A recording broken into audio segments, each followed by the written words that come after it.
At the supermarket checkout, my sister slapped me because I refused to pay for her daughter's gift. I've always been the quiet one in our family, not shy, not weak, just contained. I keep my voice level. I don't narrate my feelings in public. I don't do that thing some people do where they turn every moment into a courtroom performance. I work in procurement for a mid-sized medical supply company, and that job trained the drama out of me years ago. You learn quickly that the loudest person in the room is rarely the one with the facts. My sister Talia has never needed facts. Talia needs an audience. You're good with money. She's 2 years older than me, and she moves through life like she's always being watched. Chin up, laugh ready, hair always done, even for a quick run to the store. She films her coffee pours. She posts candid family moments where everyone looks slightly worse than her. She says things like, "We're just so blessed," and then privately asks, "Who paid for what?" Her daughter Naya turned 8 in early May. Sweet kid, big eyes, always careful with her words around adults like she'd learned that certain tones could change the weather in a room. Naya didn't inherit my sister's volume. She inherited her ability to read a situation. The week before Naya's birthday, Talia called me while I was leaving work. "I need you to do something small," she said. She didn't ask how my day was. She never did. "I'm walking to my car," I said, because I like to anchor conversations in reality. It makes it harder for people to rewrite later. "Perfect. Listen," she continued. "I'm throwing Naya a little party. Nothing crazy, just cute. You know me." I did know her. "Okay, I want to get her this gift basket thing." "It's not even expensive, but you have that points card at Glen Park Market, and I don't." Glen Park Market was the nicer supermarket in our area. The one with the wine aisle that looked like a museum and the bakery that always smelled like warm butter. I shopped there because their produce lasted longer, and because I liked paying for groceries once instead of paying again later when the cheap stuff spoiled. "My points card is tied to my account," I said. "I can share the discount if I'm there." "I know," she said, with that bright little laugh that made her sound like she was smiling even when she wasn't. "That's why I'm calling. Come with me Saturday. We'll grab the basket stuff, you scan your card, and boom. We're done."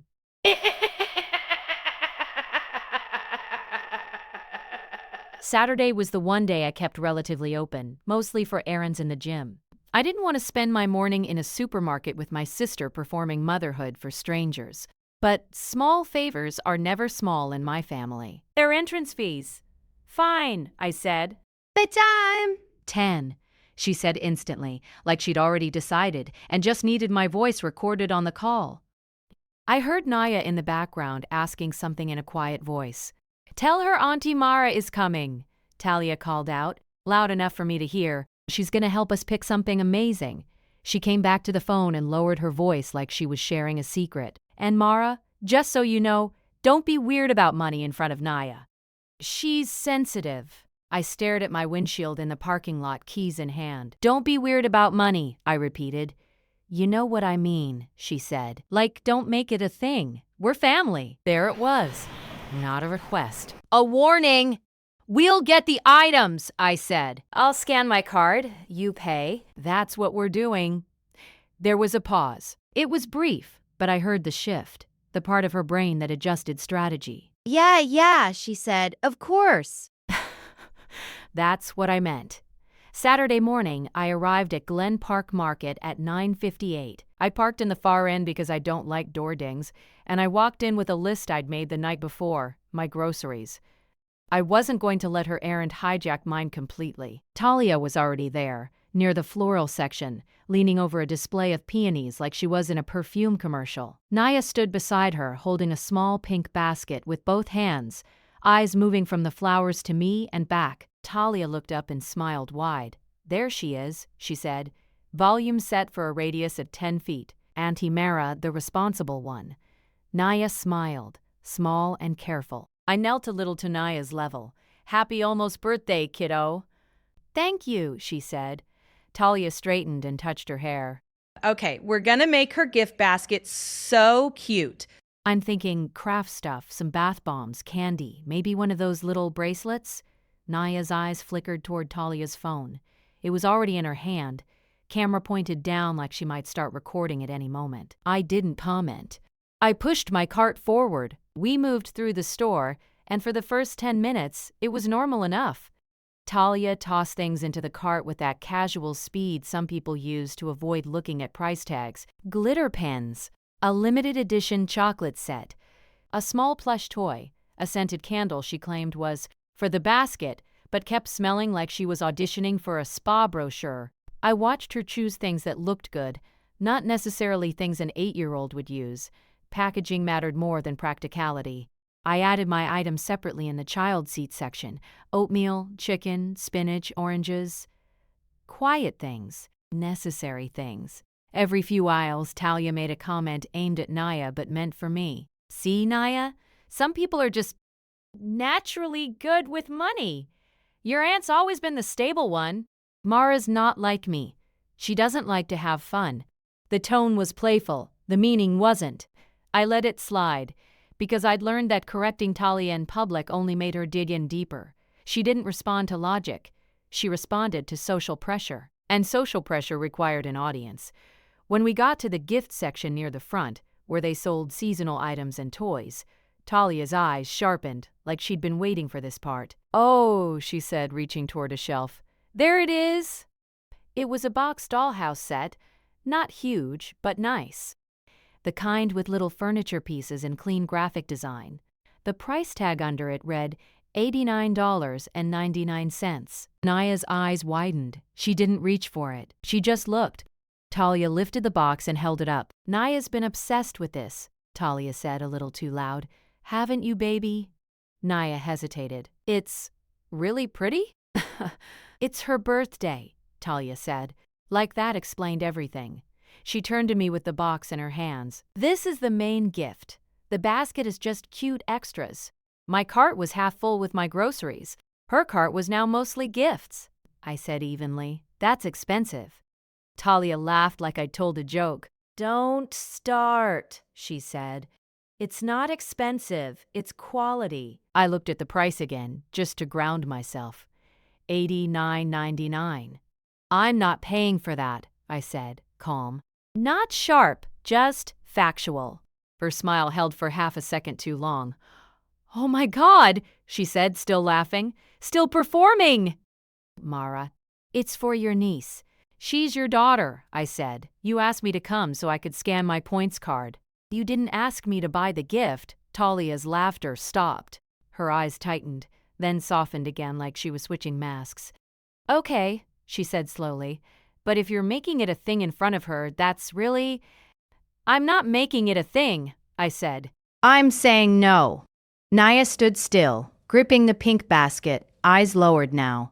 Talia glanced around, quick, checking who was watching. There were 2 women near the end cap of greeting cards. A man pushing a stroller, a teenage cashier at the express lane, looking bored but still aware. Talia lowered her voice, but it still carried out. "Are you serious?" she hissed. "You have money! You don't even have kids! There it was!" The line she'd used for years. I didn't answer the insult. I focused on the facts. "You told me we were using my points card. You didn't tell me you expected me to cover this." She shifted the box under her arm and stepped closer. "Because I thought you'd be a decent person," she said, voice cracking in that practiced way that sounded like hurt but was really anger. "You know I'm trying. I'm a single mom. You could help. It's not like I'm asking you to buy a car." I noticed Naya's shoulders tensing. I noticed the cashier looking up now. "I help in ways I agree to," I said, "not ways I'm pressured into in public." That sentence did something to her. I saw it in her eyes. The moment her control slipped. Talia's hand moved fast. A sharp motion, not a dramatic wind-up. It was quick enough that my brain registered it a fraction after my face did. Her palm hit my cheek. Not hard enough to knock me down. Hard enough to make a sound. A flat crack that cut through the hum of the store like a dropped tray. Everything around us paused. The greeting card women froze. The stroller guy stopped mid-step. The teenage cashier's mouth opened slightly. Naya's basket slipped in her hands. I didn't move. I didn't shout. I didn't put a hand on my face. I stood there holding the handle of my cart and looked at my sister like she was a stranger who had just revealed something important. Talia's breathing was uneven. She seemed surprised at herself for a second, Then she recovered, lifting her chin and letting her eyes shine. "You push me to this," she said, loud enough for the aisle. "You humiliate me in front of my child and then act like you're better than me." My cheek was warm, not painful, just present. I glanced at Naya. Her eyes were wide. She looked frightened, not of me, of the situation. I knelt slightly again, voice steady. "Naya," I said, "go stand by the bakery counter for a minute, okay? I'll be right there." Talia snapped, "Don't you tell my daughter what to..." But Naya was already moving, like she'd been trained to step away when storms started. Talia turned back to me, chest rising. "What?" she demanded. "Say something. Go ahead. Make me the bad guy." I looked past her to the people watching. I saw phones in hands now. Not raised openly, but angled. I saw the cashier's finger hovering near the call button. I kept my voice low. "I'm not paying for that," I repeated. "And I'm not discussing this here," Talia scoffed, loud. "Of course you're not. You're going to act calm and make me look crazy." I didn't argue. I didn't defend myself. I just reached into my bag, pulled out my phone, and opened my notes app. Talia blinked. "What are you doing?" I typed one line with my thumb. May 4th, Glen Park Market. 10:37 a.m. Talia slapped me in aisle 3. "Witnesses present."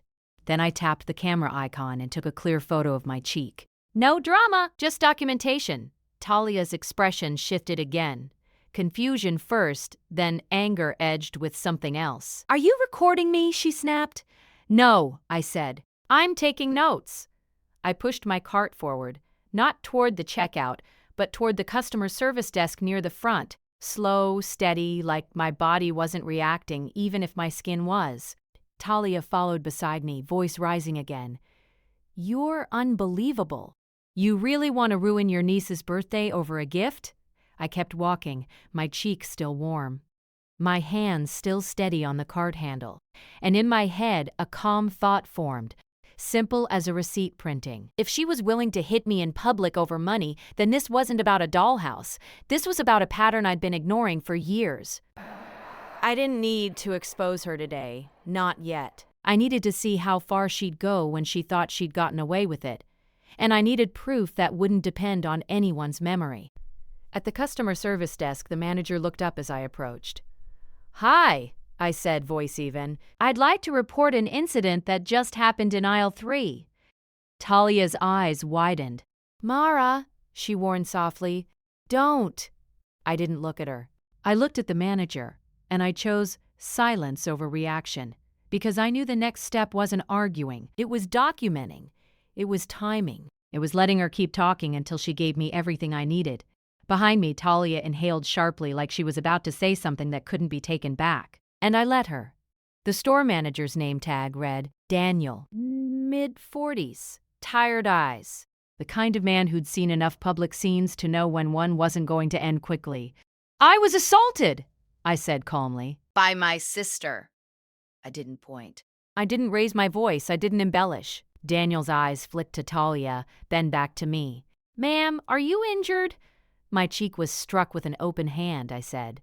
"There were witnesses, around 10:37 a.m. in aisle 3. Talia let out a sharp laugh. "Oh my God! Assaulted? Are you kidding me right now?" Daniel raised a hand slightly, not silencing her, just slowing the room. "Miss, I'll need you to..." "She embarrassed me," Talia cut in front of my child. Over money. She knows I'm a single mom." Daniel looked at me again. "Do you want us to call security?" "No," I said. "I just want the incident noted, and I want a copy of the report." Talia stared at me like I'd spoken in another language. "You're actually doing this?" she said. "Over a slap. Families fight. This is insane." I didn't respond to her. I focused on Daniel. "Please include that my sister demanded I pay for an item costing $80.99, I added, and that I refused before she struck me. Daniel nodded slowly. He turned to the terminal and began typing. Talia leaned closer to me, voice low and furious. "You are unbelievable! You're going to regret this." I looked at her then, finally, really looked. She wasn't worried about consequences. She was worried about optics. "Please don't speak to me," I said quietly. I'm busy. Daniel printed a form and slid it across the counter. I'll need your name and contact information. I filled it in neatly. Full legal name, phone number, email. Talia! Scoffed. You're acting like I punched you. I didn't answer. When Daniel finished, he tore off a copy and handed it to me. Security footage is saved for 30 days, he said. If you need it later, reference this report number. Thank you, I said, and meant it. Talia went very still. What do you mean later? She asked. Daniel glanced at her.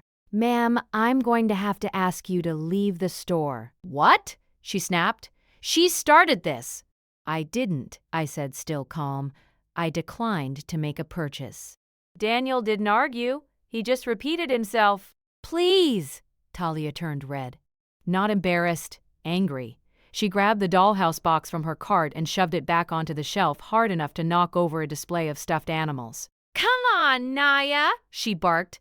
Naya stood near the bakery counter where I'd asked her to wait, eyes darting between us. I walked over and crouched again. Hey, I said softly, I'm going to finish my shopping. I'll see you later, okay? She nodded, lips pressed together. Talia yanked her hand. We're leaving! They stormed out. I finished my groceries, paid, scanned my points card, left. I didn't cry in the car. I didn't call anyone. I drove home, unpacked, and cooked lunch like it was any other Saturday. At 1:14 p.m., my phone buzzed. Talia. You really humiliated me today. I didn't reply. At 1:16, Talia. Daniel literally escorted me out like a criminal. At 1:18, Talia. Naya cried the whole way home. I stared at the messages, then opened my notes app and added timestamps. 1:14 to 1:18 p.m. texts blaming me for store incident. At 1:23, Talia. Mom is furious. That one made me pause. At 2:02 p.m., my mother called. I let it ring twice before answering. What happened today? She demanded, skipping hello. Talia hit me, I said. At Glen Park Market. Silence, then a sigh. She said you embarrassed her. She struck my face in public, I repeated. There's a store report. Mara, my mother said, voice shifting into that familiar tone. You know how your sister is. She's under a lot of stress. So am I said. Well, she continued, couldn't you have just paid for the gift? For Naya's sake? There it was. I closed my eyes briefly. Not in pain, in clarity. I'm not discussing money, I said, and I'm not apologizing. My mother clicked her tongue. You're being dramatic. I documented the incident, I said. I'm not debating it. Another pause. Longer this time. What do you want us to do about it? She asked. I want boundaries, I said. Starting now. She laughed softly, like I'd made a joke.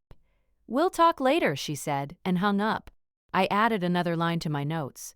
Family response minimizes assault, prioritizes peace over accountability. That night, I received a Venmo request from Talia. $147.82. Birthday stuff plus groceries since you ruined it. I stared at it for a full minute. Then I screenshot it. Declined. At 9:47 p.m., another text. Talia. You owe me. You always act superior, but you never help when it matters. In screenshot. At 10:02. Talia. If you don't send the money tonight, I'm telling everyone what kind of person you are. Screenshot. I didn't respond. The next morning, my cousin Lena messaged me. Lena. Hey, are you okay? Talia posted something weird. I opened Facebook for the first time in months. There it was. A long post from Talia. No names. Just implication. Funny how some people preach boundaries, but disappear when a child needs them. Money reveals character. Just saying. Comments poured in. Heart emojis. Supper today. You're such a good mom.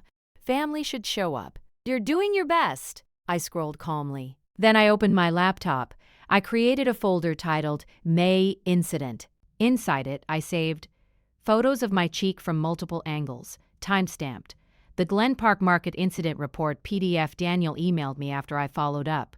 Screenshots of every text and Venmo request, the Facebook post saved as HTML, a timeline document with exact times and descriptions.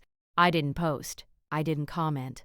I waited. Over the next 2 weeks, Talia got bolder. She posted a birthday video for Naya. The gift basket looked smaller than she'd planned. No dollhouse. She tagged me in a story once. Just a photo of Naya blowing out candles with the caption, "Some people choose money over love." I screenshot it. She sent me another message. "Talia, I still don't understand how you can sleep at night." Screenshot. Then she did something careless. She emailed me. Not a text. Not a DM. An email. Subject. "You need to fix this," she wrote. "Mara, you embarrassed me at the store and made me look abusive when you know I barely touched you. You could have just paid and avoided all of this. Now people are asking questions and it's affecting my reputation. I expect you to send $150 and tell Mom you exaggerated." I read it twice, then a third time. Then I forwarded it to myself and saved the original with full headers. That was the moment I stopped feeling surprised. Because the email did something none of her texts had done. It admitted motive. It reframed the slap as acceptable, and it acknowledged public perception mattered more to her than what actually happened. I replied with one sentence, "I'm not sending money. Please don't contact me again." She responded 3 minutes later, "Talia, you think this is over?" I didn't answer. Instead, I called Glen Park Market and requested a copy of the security footage under the incident report number. They told me it would take a few days. I waited. And while I waited, I realized something else. Naya's school fundraiser was coming up, the spring charity auction. Parents, teachers, a packed auditorium. Talia had already posted about volunteering to help coordinate it. She loved public roles, loved microphones, loved stages where she could look generous. And suddenly, without rushing, without anger, without any need to confront her privately again, I understood exactly where the truth would need to surface. I just needed one more thing. And when the email from Glen Park Market arrived 3 days later, with a download link labeled ISIL 3:10:34 to 10:40 a.m., I knew I had it. I didn't open the video right away. Not because I was afraid of it, because I wanted to stay precise. I saved the file to an external drive first, then to a cloud folder. Then I renamed it with the date and time. I added a checksum note in my timeline document. The way we do at work when something might eventually be reviewed by people who care about chain of custody. Only then did I watch. The camera angle was high and wide. Aisle 3. Exactly as I remembered it. The sound wasn't clear, but the motion was. Talia stepping closer, her arm lifting. My head turning slightly with the impact. It looked even smaller on screen than it felt in my body. But it was undeniable. I clipped the exact 30 seconds, exported it separately, saved both versions. Then I closed my laptop and went to the gym. Routine keeps me steady. It stops my thoughts from racing ahead to outcomes I don't control. I lifted, showered, ate dinner, slept. The next morning, I added the video receipt to the May incident folder and updated the timeline. I didn't tell anyone I had it. That part mattered. Talia continued as if nothing could touch her. A week later, she posted a selfie from Naya's school auditorium. Hair curled, volunteer badge pinned to her blouse. Caption, "So proud to help our kids' community, you're." The comments rolled in, "Such a great mom. They're lucky to have you. Always giving back." I didn't react. I checked the school's website instead. The spring community auction was scheduled for Friday evening, open to parents, donors, staff, silent auction tables. A short program at the end, a few speakers. And there it was, buried in the agenda PDF. Parent volunteer remarks, Talia R., 5 minutes. I stared at that line for a long time. Then I closed the document and set my phone down. The temptation to act early was there, to correct the narrative, to send the video to my mother, to post a single screenshot that would shut everything down. But that wasn't justice. That was impulse. And impulse is noisy. I waited. On Wednesday, my mother called again. "I don't like what's happening," she said. "Your sister is under attack online." I almost smiled at the phrasing. "I haven't posted anything," I said. "I know," she said quickly, "but people are talking." she says you're telling stories. I haven't spoken to anyone about it, I said, except you.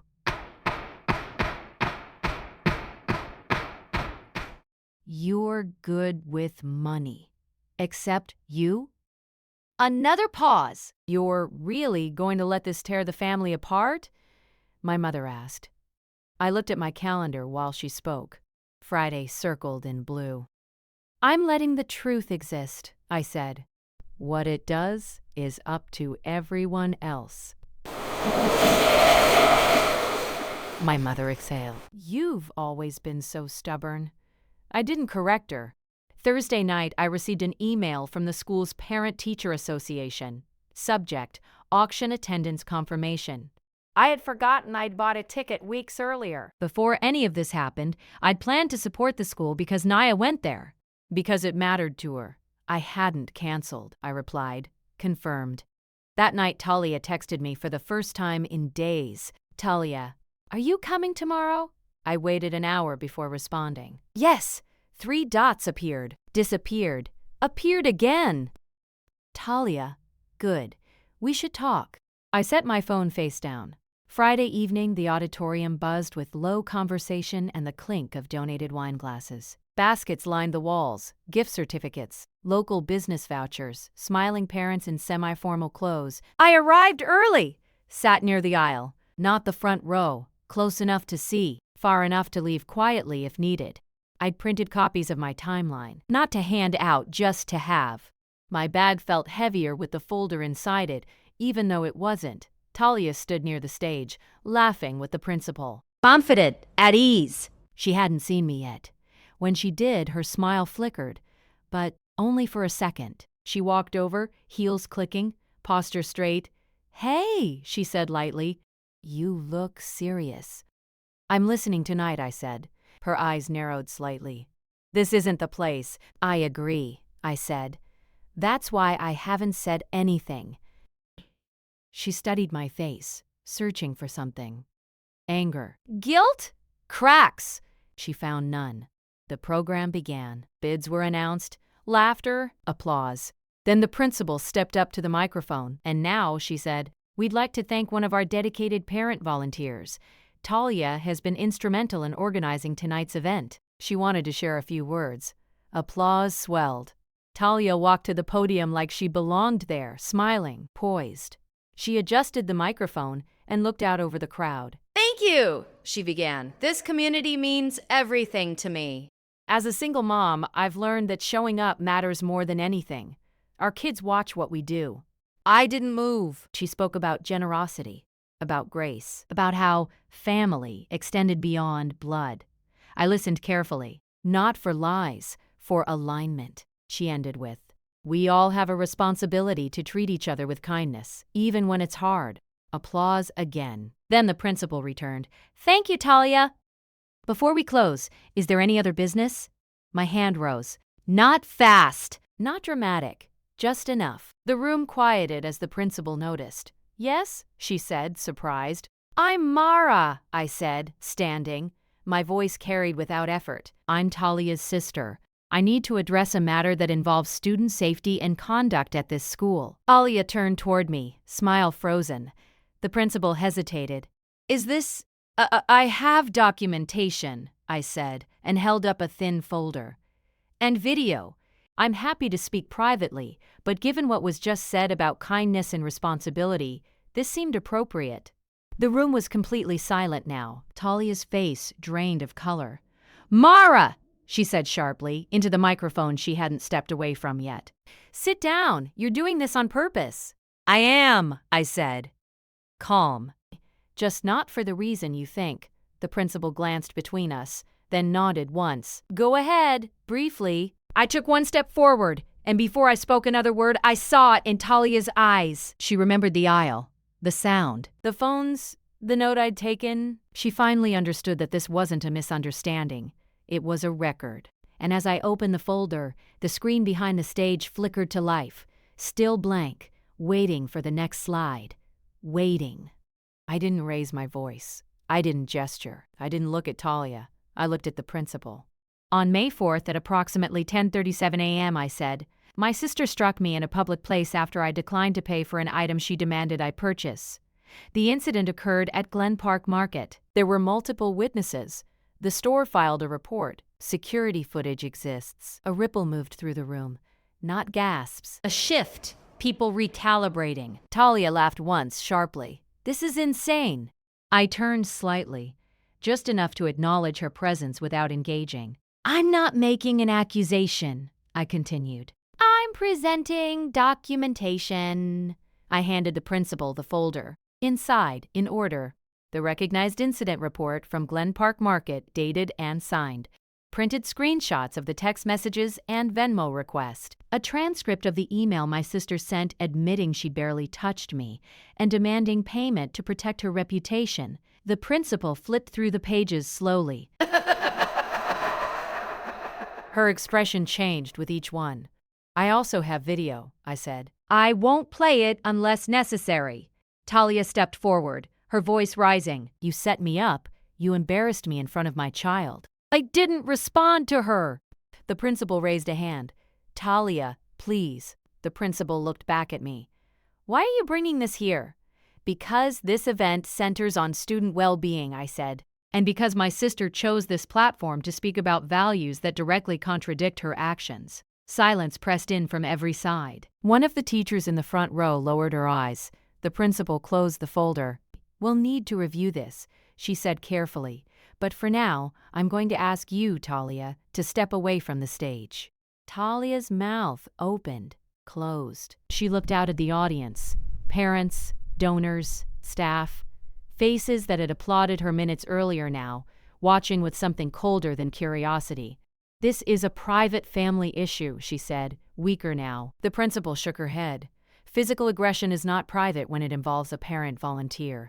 Especially not when there's documentation.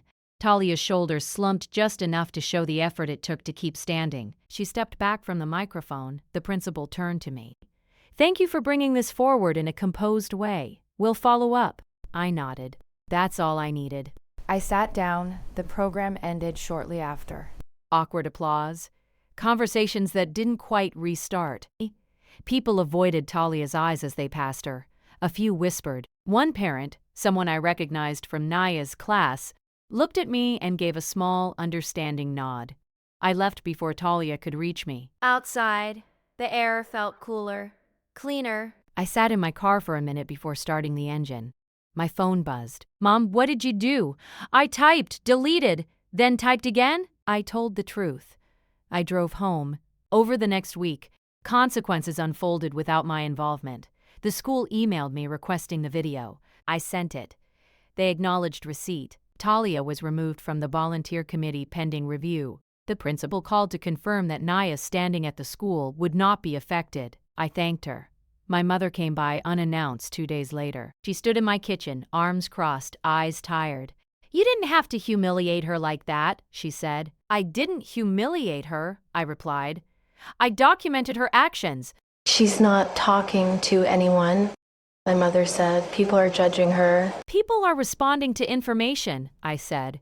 My mother looked at me for a long time. You really won't bend, will you? No, I said. She left without another word. Talia tried once more. An email, short. You took things too far. I hope it was worth it. I archived it. Weeks passed.